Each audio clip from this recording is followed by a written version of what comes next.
Now, I welcome the Minister's statement.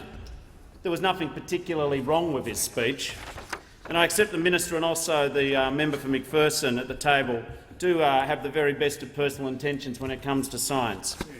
But the test in this area is not words but actions.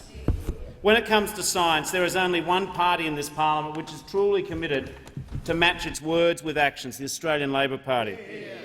Labor believes that the promotion of science and technology will create and maintain jobs of the future in this country. Labor believes that research, innovation and a fundamental respect for scientific evidence are at the heart of Australia's future prosperity. Innovation is not just important to new industries, it's essential for all industries, both emerging and mature, the need to update, compete and modernise. Labor does not accept the false distinction between new and old industries in the role of innovation.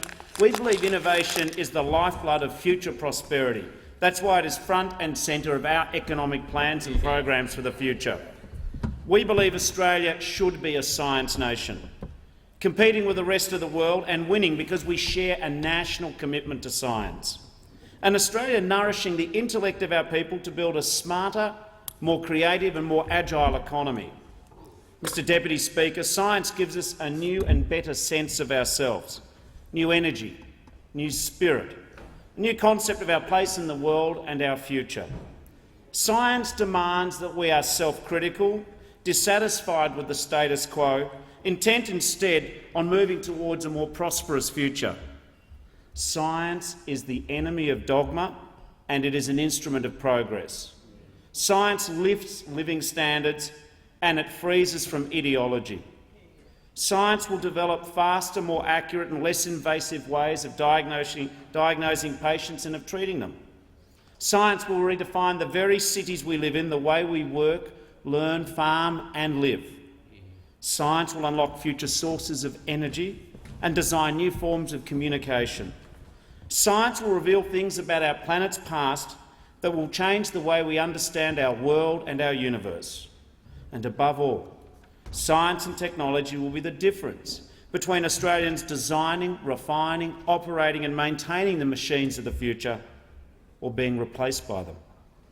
No government can predict or dictate future discovery.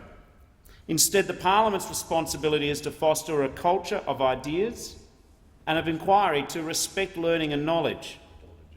But in less than 2 great years, this government has tried to cut $3 billion from science, research and innovation. It was not 2 great years to see the CSIRO cut by $114 million, the Australian Research Council cut by $75 million, the Australian Nuclear Science and Technology Organisation cut by $27.5 million, competitive research centres cut by $80 million, the Research Training Scheme cut by $173 million, Commercialisation Australia abolished, $260 million cut, the National ICT Australia eliminated to be abolished, $84 million cut, Geoscience Australia $16.1 million cut, Defence Science and Technology Organisation $120 million cut. And don't forget that notorious low point earlier this year where the Minister for Education went to war with NCRIS, holding $150 million in funding hostage in an attempt to ram through his unfair plan for $100,000 degrees, holding a political gun to the head of some of Australia's most eminent researchers. That was the fix's fix. The Nobel laureate Brian Schmidt summed this up perfectly when he said, and I quote, "This is not the way a grown-up country behaves." Mr Deputy Speaker, make no mistake, the science race, the race for the jobs of the future, the race to the top has begun. And it's a global contest where we should aim to be up there with the top players.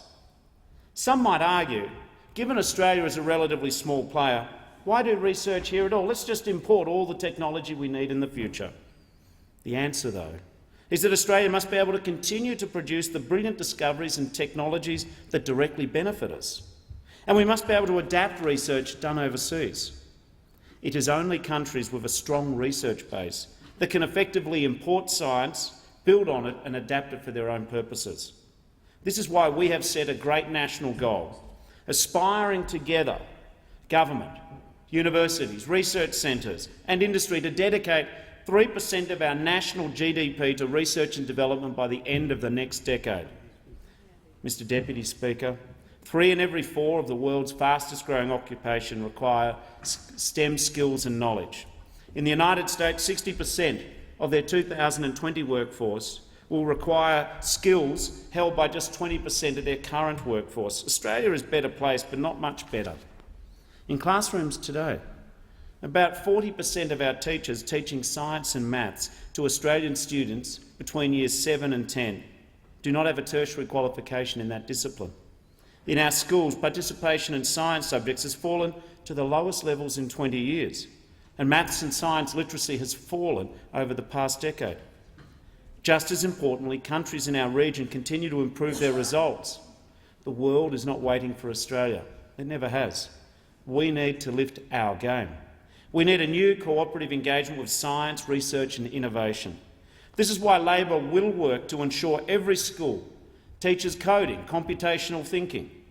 This isn't just about introducing a new subject.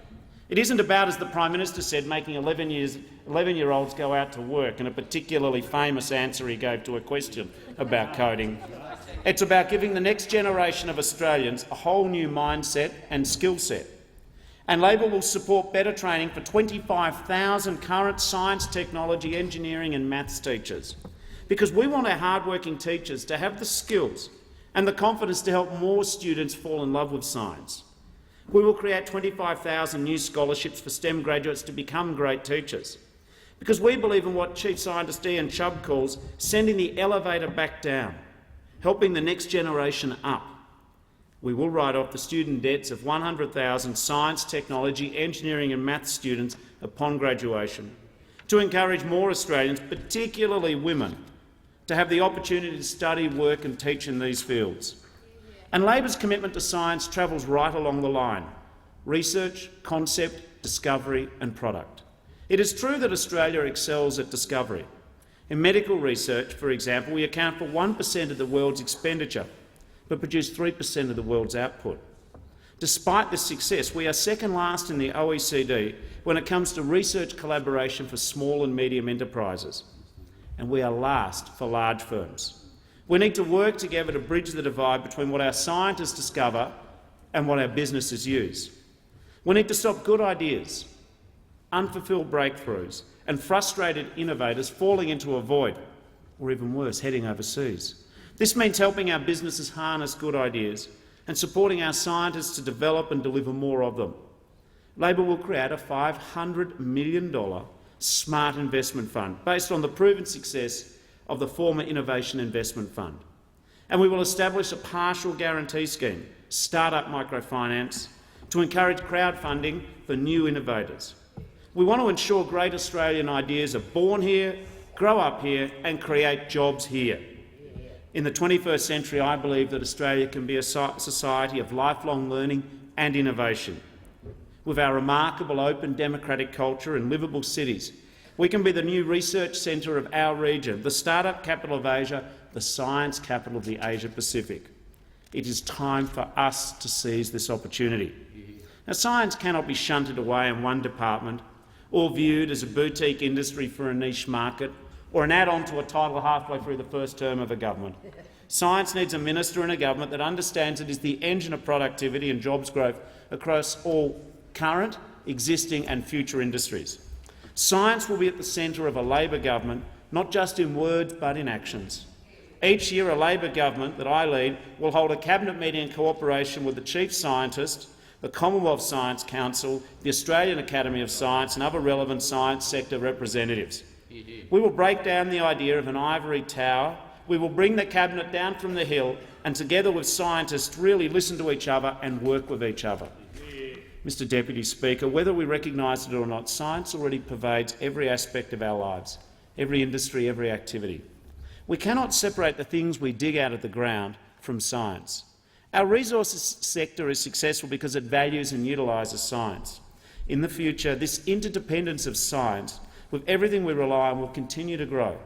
Science will underwrite jobs in health, education, construction, ICT, mining and agriculture, as well as the jobs our children will do in many cases the jobs yet to be invented. Mr Deputy Speaker, no conversation or discussion or statement about science, about our commitment to actions, not words, could be concluded without testing a government's commitment to science. In particular, no clearer commitment or sign of commitment of a government to science is their willingness to adopt and use the evidence provided by science. And of course I speak of climate change. You cannot claim to be seriously committed to science when you ignore the science of climate change. Labor takes climate change seriously because we take science seriously. Just as science is essential to identifying the challenge of climate change, it is essential to developing the solution. That is why Labor is so disappointed in the announcements last week by the government. Last week we learned that the majority of the government's proposed emissions reductions will come from an unspecified safety mechanism, an unknown energy efficiency plan and an unannounced vehicle efficiency policy. And there is a miscellaneous category called technology improvements and other sources. This government says they are banking on technology and innovation breakthroughs. Yet this same government still intends to abolish ARENA, leaders in climate change innovation. They've tried already to abolish the Clean Energy Finance Corporation, and now they're trying to dictate its work in the most unscientific manner. They are cutting the funding for the Bureau of Meteorology and the CSIRO, and they're slashing money from every Australian university. You cannot say you are committed to science if you ignore the evidence and shoot the messengers. Instead, all this reflects is a Liberal Party stuck in the past, captive to a nostalgia that things are about as good as we can reasonably expect and any change is likely to be a bad thing. Despite what they believe, the world will not stand still. Science is the way forward, the lifting the productive capacity of our economy and our people. Mr Deputy Speaker, Labor believes in a better approach to science, new cooperation with states and territories, new collaboration with industry fostering a knowledge-based culture in our workforces, new programs in our schools, TAFEs and universities, new engagement with the community, students, parents, teachers, employers, entrepreneurs, small and big business alike, city businesses and farmers, and new international partnerships. I want the next election to be a contest for the future of science in this country. I want it to be about competing visions for science in our schools, for research, innovation and commercialisation. I want Australians to choose Labor because Labor has chosen science.